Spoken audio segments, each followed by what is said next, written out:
구약의 말씀 사무엘상 16장 6절에서 7절, 11절에서 13절입니다. 그들이 오매 사무엘이 엘리압을 보고 마음에 이르기를 여호와의 기름 부으실 자가 과연 주님 앞에 있도다 하였더니 여호와께서 사무엘에게 이르시되 그의 용모와 키를 보지 말라. 내가 이미 그를 버렸노라. 내가 보는 것은 사람과 같지 아니하니 사람은 외모를 보거니와 나 여호와는 중심을 보느니라 하시더라. 또 사무엘이 이새에게 이르되 네 아들들이 다 여기 있느냐? 이새가 이르되 아직 막내가 남았는데 그는 양을 지키나이다. 사무엘이 이새에게 이르되 사람을 보내어 그를 데려오라. 그가 여기 오기까지는 우리가 식사 자리에 앉지 아니하겠노라. 이에 사람을 보내어 그를 데려오매 그의 빛이 붉고 눈이 빼어나고 얼굴이 아름답더라.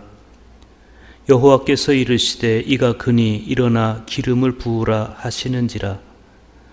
사무엘이 기름 뿔병을 가져다가 그의 형제 중에서 그에게 부었더니 이날 이후로 다윗이 여호와의 영에게 크게 감동되니라. 사무엘이 떠나서 라마로 가니라. 아멘. 서신서의 말씀 에베소서 5장 8절에서 13절입니다. 너희가 전에는 어두움이더니 이제는 주 안에서 빛이라. 빛의 자녀들처럼 행하라. 빛의 열매는 모든 착함과 의로움과 진실함에 있느니라. 주를 기쁘시게 할 것이 무엇인가 시험하여 보라. 너희는 열매 없는 어둠의 일에 참여하지 말고 도리어 책망하라. 그들이 은밀히 행하는 것들은 말하기도 부끄러운 것들이라. 그러나 책망을 받는 모든 것은 빛으로 말미암아 드러나나니 드러나는 것마다 빛이니라. 아멘. 복음서의 말씀 요한복음 9장 1절에서 7절, 13절에서 16절, 35절에서 41절입니다. 예수께서 길을 가실 때 날 때부터 맹인된 사람을 보신지라. 제자들이 물어 이르되 랍비여 이 사람이 맹인으로 난 것이 누구의 죄로 인함이니이까? 자기니이까 그의 부모니이까? 예수께서 대답하시되 이 사람이나 그 부모의 죄로 인한 것이 아니라 그에게서 하나님이 하시는 일을 나타내고자 하심이라. 때가 아직 낮음에 나를 보내신 이의 일을 우리가 하여야 하리라. 밤이 오리니 그때는 아무도 일할 수 없느니라. 내가 세상에 있는 동안에는 세상의 빛이로라. 이 말씀을 하시고 땅에 침을 뱉어 진흙을 이겨 그의 눈에 바르시고 이르시되 실로암 못에 가서 씻으라 하시니 실로암은 번역하면 보냄을 받았다는 뜻이라. 이에 가서 씻고 밝은 눈으로 왔더라. 그들이 전에 맹인이었던 사람을 데리고 바리새인들에게 갔더라. 예수께서 진흙을 이겨 눈을 뜨게 하신 날은 안식일이라. 그러므로 바리새인들도 그가 어떻게 보게 되었는지를 물으니 이르되 그 사람이 진흙을 내 눈에 바르매 내가 씻고 보나이다 하니 바리새인 중에 어떤 사람은 말하되 이 사람이 안식일을 지키지 아니하니 하나님께로부터 온 자가 아니라 하며 어떤 사람은 말하되 죄인으로서 어떻게 이런 표정을 행하겠느냐 하여 그들 중에 분쟁이 있었더니 예수께서 그들이 그 사람을 쫓아냈다 하는 말을 들으셨더니 그를 만나사 이르시되 네가 인자를 믿느냐? 대답하여 이르되 주여 그가 누구시오니이까? 내가 믿고자 하나이다. 예수께서 이르시되 내가 그를 보았거니와 지금 너와 말하는 자가 그이니라. 이르되 주여 내가 믿나이다 하고 절하는지라. 예수께서 이르시되 내가 심판하러 이 세상에 왔으니 보지 못하는 자들은 보게 하고 보는 자들은 맹인이 되게 하려 함이라 하시니 바리새인 중에 예수와 함께 있던 자들이 이 말씀을 듣고 이르되 우리도 맹인인가? 예수께서 이르시되 너희가 맹인이 되었더라면 죄가 없으려니와 본다고 하니 너희 죄가 그대로 있느니라. 아멘.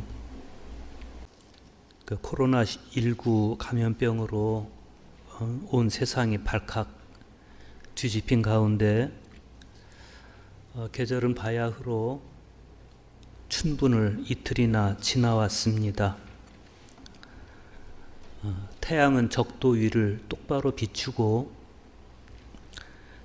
지구는 낮과 밤의 길이가 같아져서 추위와 더위가 사이좋게 손을 잡았으니 계절로는 참 나들이 하기 딱 좋은 계절입니다. 그러나 정작 사람들은 밖을 꺼리고 있고 초중고는 4월 개학이라는 초유의 결정을 내려놓고 있습니다.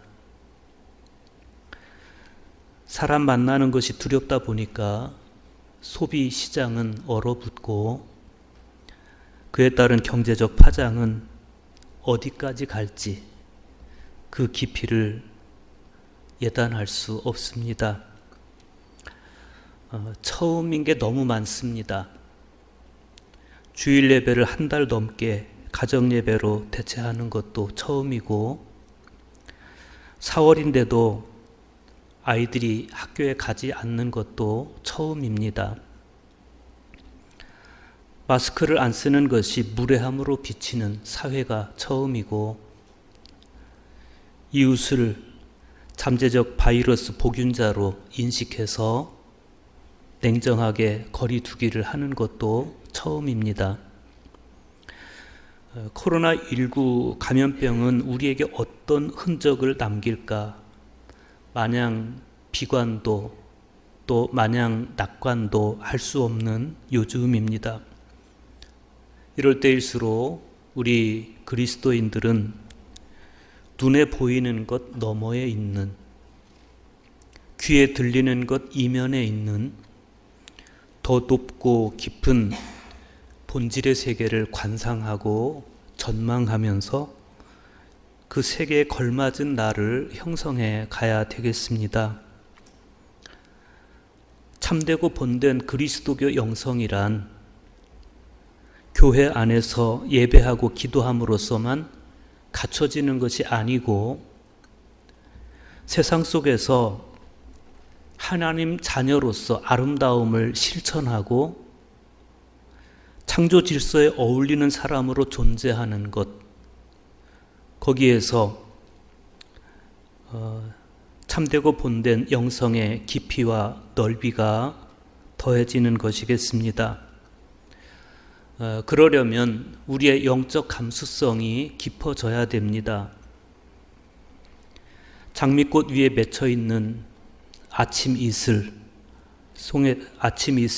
방울 속에서 하나님의 청아한 음성을 들을 수 있어야 하고, 때로는 고요한 침묵 속에 뭇별이 제 길을 따라서 지구를 싸고 도는 소리, 새들과 동물들과 풀꽃들의 호흡 소리를 들으면서 창조 세계와 세심하게 교제할 수도 있어야 됩니다. 이런 생태적 영성에 눈을 뜰 때 생태적 삶이 가능해지는 것입니다. 오늘 성서 일과의 말씀들은 우리에게 이런 시선을 갖추도록 요청합니다. 구약의 말씀에서 하나님은 육의 시선을 떠서 엘리압의 잘된 외모를 보고, 잘생긴 외모만을 보고 여호와의 기름 부으실 자라고 판단한 사무엘을 향해서 그의 용모와 키를 보지 말라시며 나 여호와는 중심을 보느니라, 이렇게 말씀을 하십니다. 중심을 보는 시선, 표면 너머를 보는 시선, 그것이 바로 하나님의 시선이고 하나님 자녀들의 시선이어야 되겠습니다. 복음서에서 요한은 사람의 겉모습만 보고 판단하는 이웃들 혹은 바리새파 사람들의 시선과 육신의 눈만이 아닌 영의 안목을 떠가는 맹인의 시선을 비교해서 보여줍니다. 그런가 하면 서신서에서 사도 바울은 빛의 자녀인 그리스도인들이 빛의 열매로서 착함과 의로움과 진실함의 결실을 맺어갈 때 그 빛의 열매가 열매 없는 어둠의 일과 더불어서 빛으로 말미암아 드러날 것이다, 이렇게 말씀합니다. 오늘 복음서의 말씀을 먼저 보겠습니다. 요한이 무척이나 극적으로 서술하고 있는 오늘 말씀은 문학적 측면에서 감정, 느낌, 반응, 대립적 상황 등등이 균형을 잘 이루고 있는 완벽한 작품입니다. 예수님께서 제자들과 길을 가시다가 시각장애를 가지고 있는 한 사람을 만났습니다. 제자들이 예수님께 이렇게 묻습니다. 랍비여, 이 사람이 맹인으로 난 것이 누구의 죄로 인함이니이까? 자기니이까? 그 부모니이까? 제자들의 질문은 당시 세계관을 반영하고 있습니다. 유대교의 통념상 맹인이나 혹은 문둥병에 걸리는 것은 그 질병에 걸린 자신 혹은 부모의 죄 때문이다, 이렇게 간주하는 것이 당시 유대인들이 가지고 있었던 세계관이었습니다. 그들의 이런 생각은 출애굽기 20장 5절, 또 34장 7절, 민수기 14장 18절 등 구약 성경을 바탕으로 한 것이기 때문에 랍비들도 대개는 같은 생각을 가지고 있었습니다. 그런데 오늘 말씀에서 예수님은 제자들에게 전혀 다른 해석을 내려주십니다. 이 사람이나 그 부모의 죄로 인한 것이 아니라 그에게서 하나님이 하시는 일을 나타내고자 하심이라. 주님의 이 대답은 듣는 사람들로 하여금 일말의 기대감을 갖도록 하기에 충분한데, 저는 이 말씀을 묵상하면서 소위 숙명이라고 하는 인간의 절망적 사고를 넘어서는 하나님의 일, 즉 새로운 창조에 주목하게 되었습니다.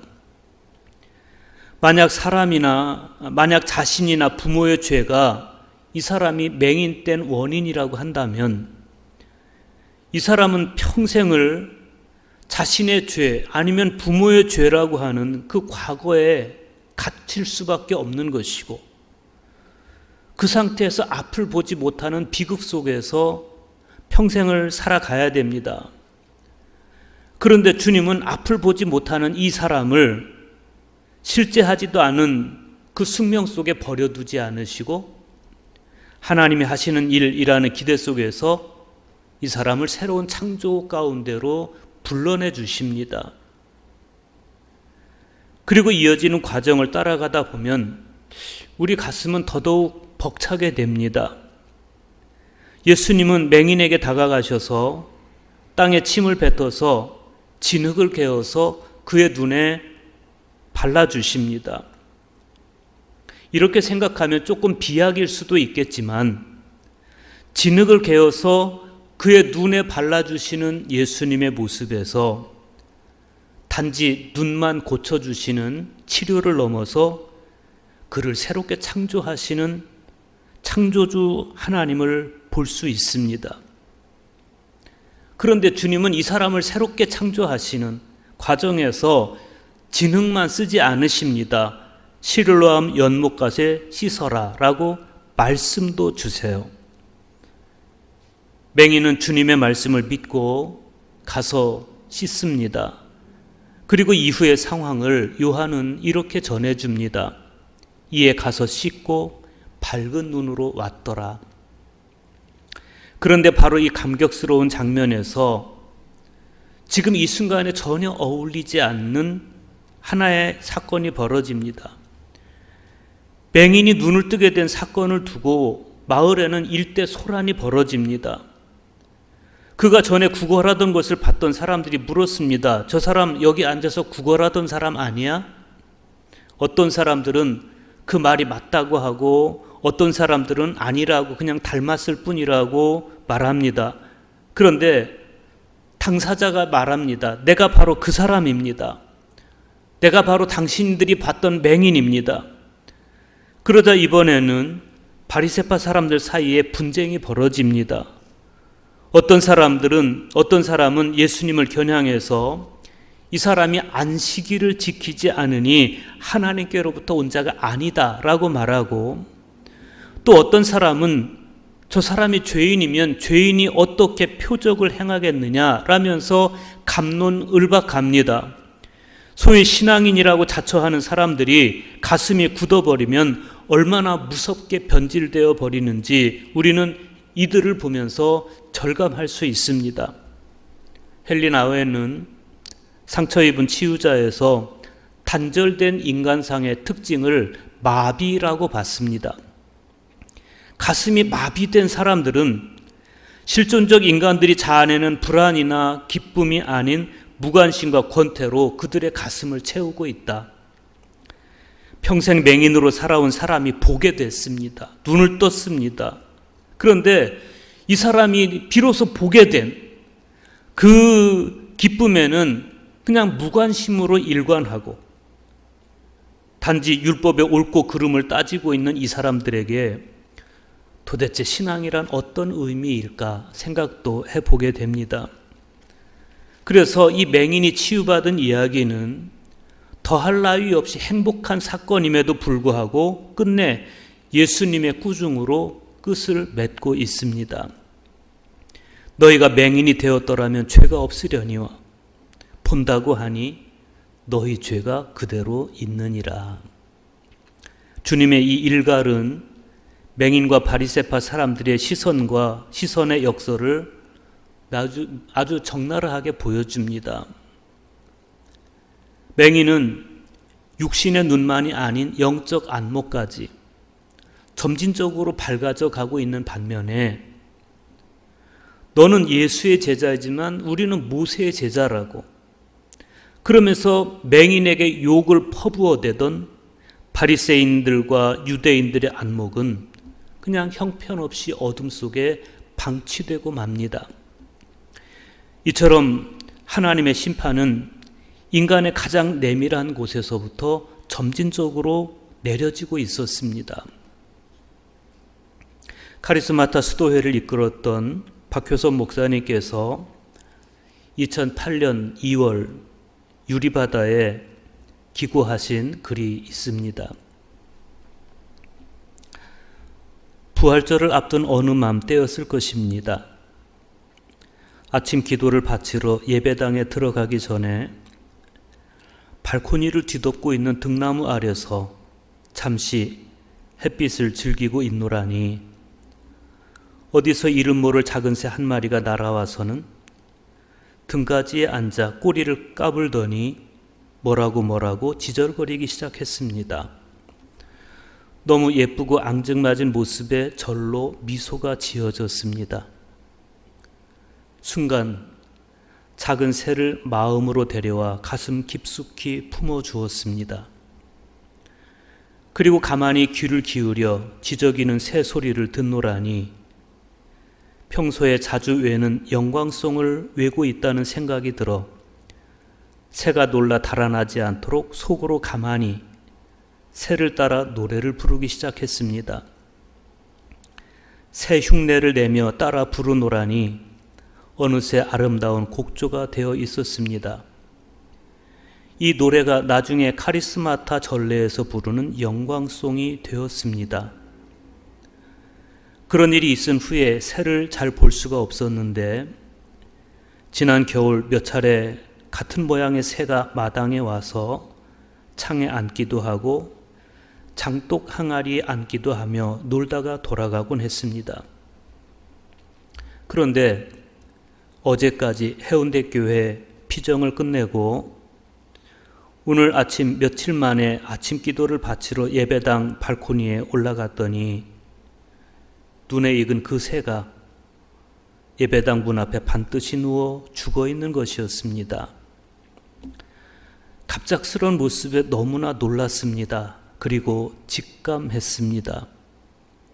어떤 이유로 죽어야 했는지는 모르겠으나 그는 나와 더불어 하나님을 찬미했던 예배당 발코니를 죽을 장소로 선택했을 것이라고 코끝이 찡하며 눈물이 핑 돌았습니다. 나는 조용히 새를 안고 내려와 그 목소리처럼이나 해맑은 유리컵 속에 그를 안치고 얼마 전에 사다 놓은 허브향 젤 전등 위에 올려 놓았습니다. 그리고 조용히 새를 위해 노래를 불러주었습니다. 앞으로도 나는 이 영광송을 노래할 때마다 그 작은 새를 잊지 못할 것입니다. 갖가지 빛깔로 깜빡이고 있는 향 전등 위에 놓인 유리컵 속에서 작은 새는 지금 아주 평화롭게 잠들어 있습니다. 안녕 글로리아, 이게 내 이름이란다. 작은 새의 지절거림에서 하나님을 향한 영광송이 들려오고 작은 새 안에 깃들인 하나님의 영광을 볼 수 있을 때 우리의 들음도 우리의 시선도 비로소 완성될 수 있는 것입니다. 하물며 하나님의 형상대로 창조된 한 사람이 그 답답한 어둠의 굴레를 벗고 막 눈을 뜨는 그 순간은 얼마나 벅찬 신비이고 영광입니까? 그러나 사람이 종교적 권태에 빠져들고 말면 그 어떤 신비에도 영광의 눈이 가려진 채 율법을 하나님의 마음이 아닌 단지 법전으로 외워서 사람이나 올가매는 무정한 삶을 살고 마는 것입니다. 만약 내 눈이 그 지경이 되었는데 그냥 방치하고 있다면 이미 그 사실만으로도 우리는 심판을 받은 것입니다. 그러나 반대로 우리 영적 감수성이 깊어져서 모든 생명체를 사랑하고 섭리하시는 하나님의 은총을 관상할 수 있다면, 그래서 그 하나님의 심정으로 사람을 대하고 또한 살아있는 모든 것들을 대할 수 있다면, 살아있는 모든 것들을 사랑할 수 있다면 하나님은 그런 우리를 더욱 사랑하실 것이고 우리는 보다 평화로운 삶을 살게 될 것입니다. 오늘 말씀에 나오는 바리새인과 유대인들은 지금 맹인이 보는 그것을 부인하게 하려고 온갖 협잡을 벌입니다. 24절 말씀 보십시오. 이에 그들이 맹인이었던 사람을 두 번째 불러 이르되 너는 하나님께 영광을 돌리라. 우리는 이 사람이 죄인인 줄 아노라. 지금 그들이 가장 염려하는 것은 맹인이 육신의 눈을 뜨게 된 그 사실이 아닙니다. 맹인의 눈이 밝아져서 예수를 그리스도로 보고 그로 인해 군중들이 예수를 그리스도로 보는 그 진실이 겁이 나는 것입니다. 그러나 그들의 바람도 그들의 협잡도 아무 보람 없이 맹인은 자기에게 나타난 현상을 있는 그대로 고백합니다. 25절에서 그가 이렇게 말합니다. 그가 죄인인지 내가 알지 못하나 한 가지 아는 것은 내가 맹인으로 있다가 지금 보는 그것이니이다. 그리고 주님께서 네가 인자를 믿느냐 이렇게 물으실 때는 주여 그가 누구시니까 내가 믿고자 하나이다 라고 대답을 합니다. 그리고 예수님께서 너는 이미 그를 보았다. 너와 말하고 있는 사람이 바로 그이다 라고 말씀하셨을 때 마침내 이 맹인은 땅에 엎드려서 주여 내가 믿나이다 라고 고백을 합니다. 그의 시선이 견을 넘어서 시를 넘어서 어느덧 관에 도달하고 있는 것입니다. 그리스도인이 갖춰야 할 시선이 바로 이 관의 시선입니다. 오늘 구약 성경은 이스라엘 전환기의 한 장면을 우리에게 보여줍니다. 폐위된 사울의 뒤를 이어서 장차 이스라엘의 왕이 될 새 인물을 가리는 과정에서 하나님과 사무엘의 시선 차이가 드러나게 되는데, 우리는 이 과정을 지켜보면서 정말 본다는 것이 무엇인지를 생각하게 됩니다. 하나님은 사무엘을 불러서 베들레헴 사람 이새에게 가라고, 그러면서 내가 그의 아들 중에서 한 왕을 보았다고 말씀하십니다. 사무엘은 하나님의 말씀대로 이새의 집으로 가서 그의 아들들을 제사에 초청해서 장남부터 차례대로 자기 앞에 서게 합니다. 그 장면 속으로 우리가 한번 들어가 보겠습니다. 사무엘상 16장 6절과 7절입니다. 그들이 오매 사무엘이 엘리압을 보고 마음에 이르기를 여호와의 기름 부으실 자가 과연 주님 앞에 있도다 하였더니, 여호와께서 사무엘에게 이르시되 그의 용모와 키를 보지 말라. 내가 이미 그를 버렸노라. 내가 보는 것은 사람과 같지 아니하니 사람은 외모를 보거니와 나 여호와는 중심을 보느니라 하시더라. 이새의 큰아들 엘리압이 가장 먼저 사무엘 앞에 섰습니다.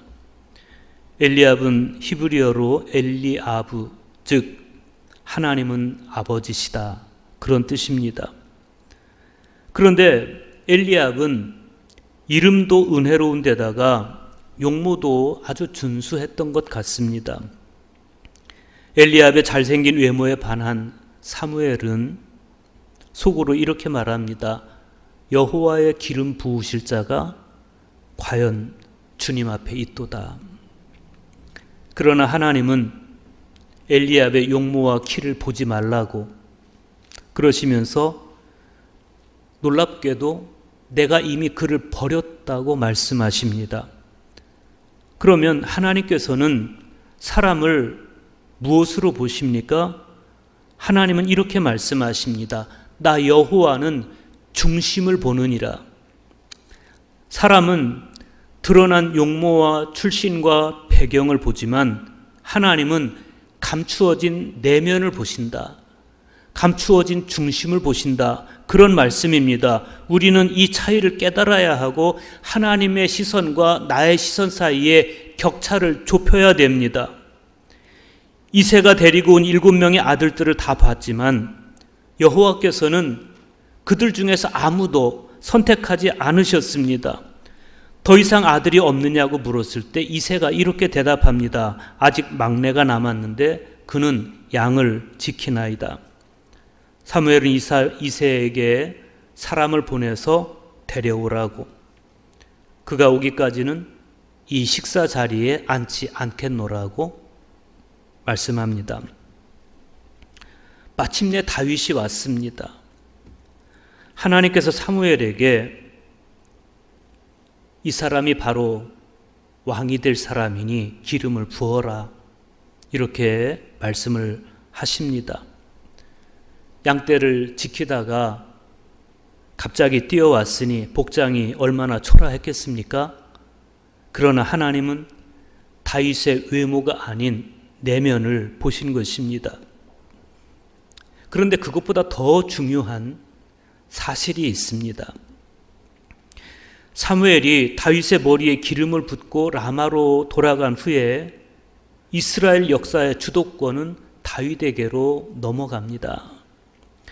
그런데 그 이후로 비춰지는 다윗의 모습을 보면 하나님이 보셨다고 하신 그 중심, 그 내면이 아름답게 드러나지를 않습니다. 오히려 다윗은 돌이킬 수 없는 간음과 그 간음을 감추기 위한 살인을 저지르기도 하고 자기 아들 압살롬의 반역으로 부자 간에 목숨을 건 권력투쟁을 하기도 합니다.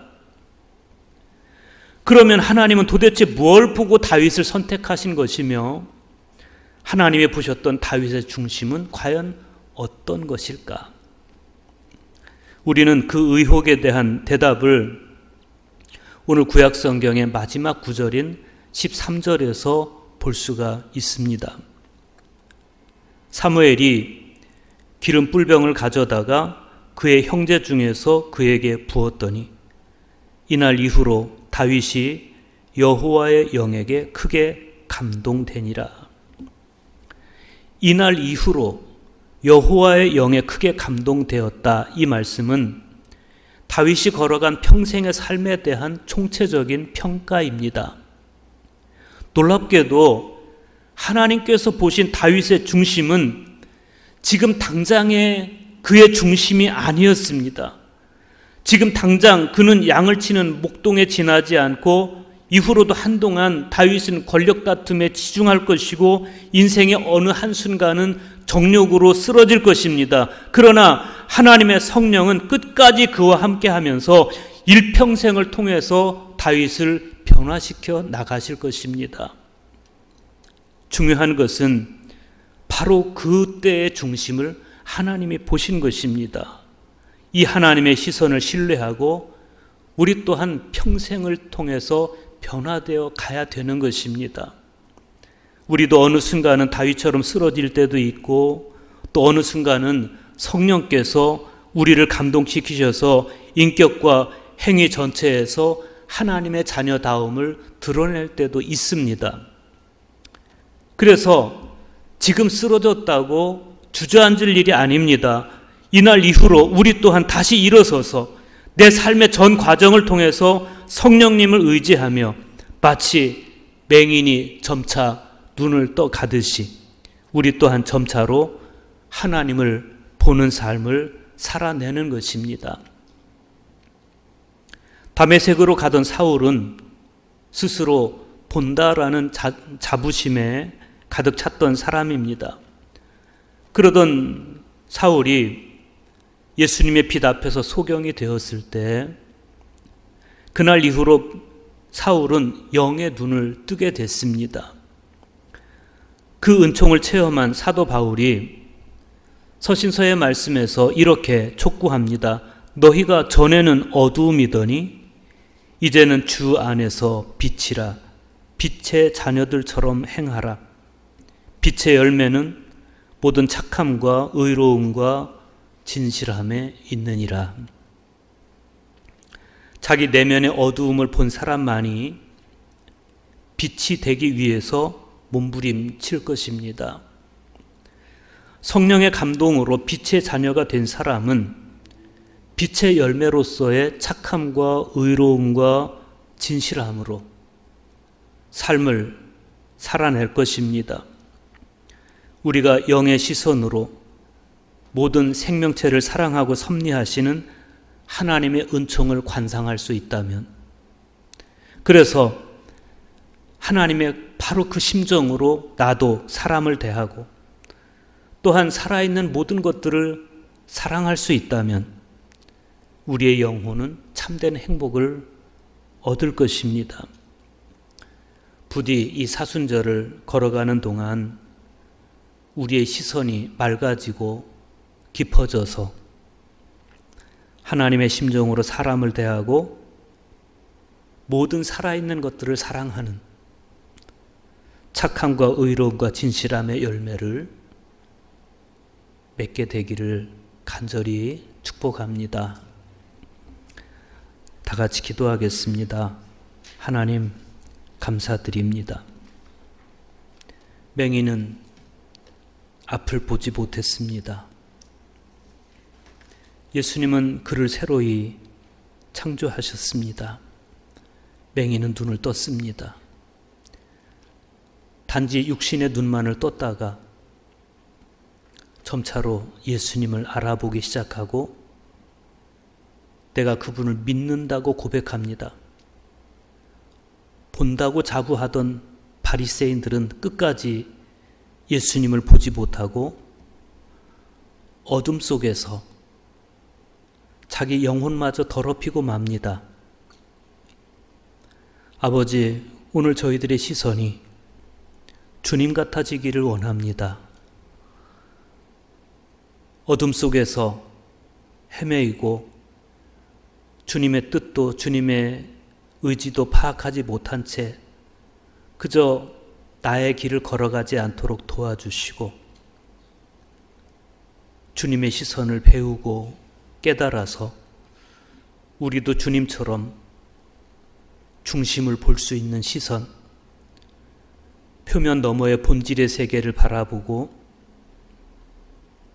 우주를 섭리하신 하나님의 은총 안에서 저희도 빛의 자녀로서 빛의 열매를 맺어가는 그러한 저희가 되게 하여 주시옵소서. 이제 이 사순절이 다 지나가기 이전에 저희들의 시선이 조금 더 밝아지도록 성령께서 함께하여 주시옵소서. 예수님의 이름으로 기도하옵나이다. 아멘.